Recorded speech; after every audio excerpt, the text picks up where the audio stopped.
Good morning fourth class. मैं आज आपको हिंदी का सेकंड चैप्टर पढ़ाऊंगी। जैसा सवाल वैसा जवाब सी है सेकंड चैप्टर। तो देखिए बच्चों, बादशाह अकबर अपने मंत्री बीरबल को बहुत पसंद करता था। बीरबल की बुद्धि के आगे बड़े बड़ों को भी कुछ नहीं चल पाती थी। इसी कारण कुछ दरबारी बीरबल से भी जलते थे। वे बीरबल को मुसीबत में फंसाने के तरीके सोचते रहते थे। तो देखो बच्चों, इसका सारांश समझाती हूँ। बादशाह जो अकबर थे, वो अपने मंत्री बीरबल, अब उनका मंत्री था बीरबल, तो उनको बहुत पसंद करते थे वो। ठीक है, बीरबल की बुद्धि के आगे बड़े बड़ों की भी नहीं चल पाती थी। तो इसी कारण वो कुछ दरबारी बीरबल से भी जलते थे। वे बीरबल को मुसीबत में फंसाने के अनेक अनेक तरीके सोचते रहते थे। ठीक है, तो आगे देखिए, अकबर के एक खास दरबारी ख्वाजा सरा को अपनी विद्या और बुद्धि पर बहुत अभिमान था। बीरबल को तो वे अपने सामने निरा बालक और मूर्ख समझते थे, लेकिन अपने ही मानने से तो कुछ होता नहीं। दरबार में बीरबल की ही तुत्ती बोलती और ख्वाजा साहब की बात ऐसी लगती थी जैसे नकार खाने में तुत्ती की आवाज़। ख्वाजा साहब की चलती तो वे बीरबल को हिंदुस्तान से निकलवा देते, लेकिन निकलवाते कैसे? तो इस पैराग्राफ का सारांश समझिए। देखो बच्चों, अकबर का एक खास दरबारी ख्वाजा सरा, जो अपनी विद्या और बुद्धि का बहुत से अभिमान था, घमंड था। ठीक है, बीरबल को तो वह अपने सामने कुछ नहीं समझता था।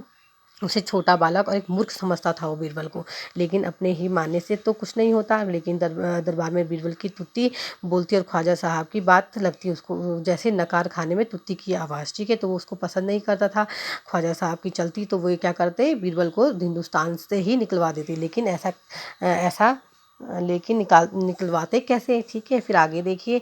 एक दिन ख्वाजा ने बीरबल को मूर्ख साबित करने के लिए बहुत सोच विचार कर कुछ मुश्किल प्रश्न सोच लिए। उन्हें विश्वास था कि बादशाह के उन प्रश्नों को सुनकर बीरबल के छक्के छूट जाएंगे और वह लाख कोशिश करके भी संतोषजनक उत्तर नहीं दे पाएगा।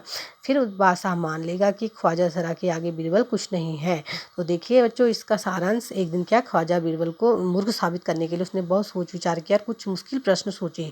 ठीक है, उन्हें विश्वास था कि बादशाह उनके प्रश्नों को सुनकर बीरबल छक्के छूट जाएंगे और वह लाख कोशिश के बाद भी संतोषजनक उत्तर नहीं दे पाएगा। फिर बादशाह मान लेंगे कि हाँ, ख्वाजा सरा के आगे बीरबल कुछ नहीं है। तो आगे देखिए बच्चों, नेक्स्ट पैराग्राफ है। ख्वाजा साहब अचकन पगड़ी पहनकर दाढ़ी सहलाते हुए अकबर के पास पहुंचे और फिर सिर झुकाकर बोले, बीरबल बड़ा बुद्धिमान बनता है, आप भी उसकी लंबी चौड़ी बातों के धोखे में आ जाते हैं। मैं चाहता हूं कि आप मेरे 3 सवालों के जवाब पूछकर उसके दिमाग की गहराई नाप लें। उस नकली अक्ल बहादुर की कलई खुल जाएगी। तो ख्वाजा साहब क्या करते हैं, आचकन और पगड़ी पहनकर दाढ़ी सहलाते हुए अकबर के पास पहुंचे। तो उन्होंने क्या कहा, सिर झुकाकर बोले, बीरबल बड़ा बुद्धिमान समझता है, अपने आप को बुद्धिमान बनता है। आप एक काम करिए, उसकी लंबी चौड़ी बातों के धोखे में मत आया करो। मैं चाहता हूं कि अगर मैं इससे 3 सवालों के जवाब पूछकर उसके दिमाग की क्या गहराई नाप लूँगा। मैं 3 सवाल पूछूंगा तो उसकी दिमाग की गहराई में नाप लूँगा। उससे नकली अक्ल बहादुर की कलाई भी खुल जाएगी और आपको उससे विश्वास भी उठ जाएगा आपका। तो इस ख्वाजा सरा के अनुरोध करने पर अकबर ने बीरबल को बुलाया और उससे कहा, बीरबल, परम ज्ञानी ख्वाजा साहब तुमसे 3 प्रश्न पूछना चाहते हैं, क्या तुम उनके उत्तर दे सकोगे? बीरबल बोले, जहाँ पना जरूर दूंगा, खुशी से पूछे।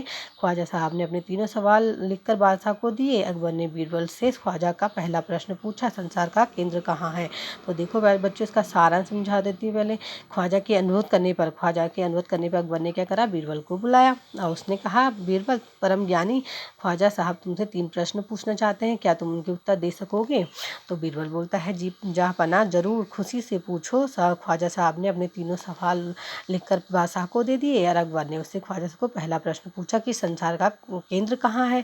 बीरबल ने तुरंत जमीन पर अपनी छड़ी गाड़ कर उत्तर दिया, यही स्थान चारों ओर से दुनिया के बीचों बीच पड़ता है। यदि ख्वाजा साहब को विश्वास ना हो तो वे फीते से सारी दुनिया को नाप कर देख लें कि मेरी बात गलत है। तो बीरबल ने तुरंत जमीन पर क्या करा, अपनी छड़ी गाड़ का उत्तर दिया कि यही स्थान चारों ओर से दुनिया के बीचों बीच पड़ता है। यदि ख्वाजा साहब को मतलब यही स्थान के बीच में है, बीच में से छड़ी रखी, छड़ी गाड़ कर बोला कि यही स्थान क्या है, संसार के बीचों बीच पड़ता है। यदि ख्वाजा साहब को विश्वास न हो तो फीते से सारी दुनिया को नाप कर दिखा दें कि मेरी बात गलत है। ठीक है, तो फिर आगे देखिए, अकबर ने दूसरा प्रश्न किया, आकाश में कितने तारे हैं? आकाश में कितने तारे हैं? बीरबल ने एक भेड़ मंगवाकर कहा, इस भेड़ के शरीर में जितने बाल हैं उतने ही तारे आसमान में हैं। ख्वाजा साहब को इसमें संदेश हो तो वे बालों को गिनकर तारों की संख्या से तुलना कर ले।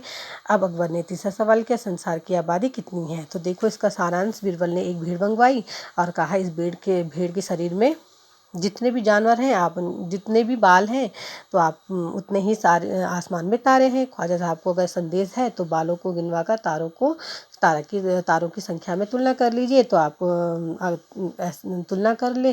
तो अकबर ने तीसरा सवाल किया, संसार की आबादी कितनी है? तीसरा सवाल था उसका, अकबर का।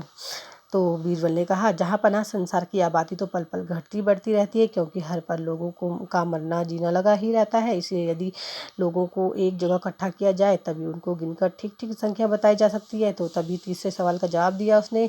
बीरबल ने कहा, जहाँ पनाह संसार में आबादी के पल पल तो घटती है, पल पल लोग मरते भी हैं और जन्म भी लेते हैं।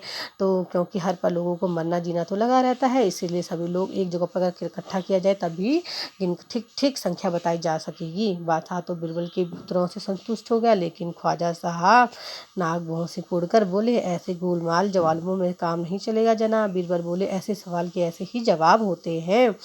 बादशाह तो बीरबल के उत्तरों से संतुष्ट हो गए, ठीक है। फिर लेकिन ख्वाजा साहब अपने नाक भौं सिकुड़ने लगे। वो गोलमोल कि ऐसे गोलमोल जवाबों का कोई काम नहीं चलेगा। बीरबल बोले, ऐसे सवालों के ऐसे ही जवाब होते हैं। अगर आप ऐसे सवाल पूछोगे तो इनके ऐसे ही जवाब होते हैं।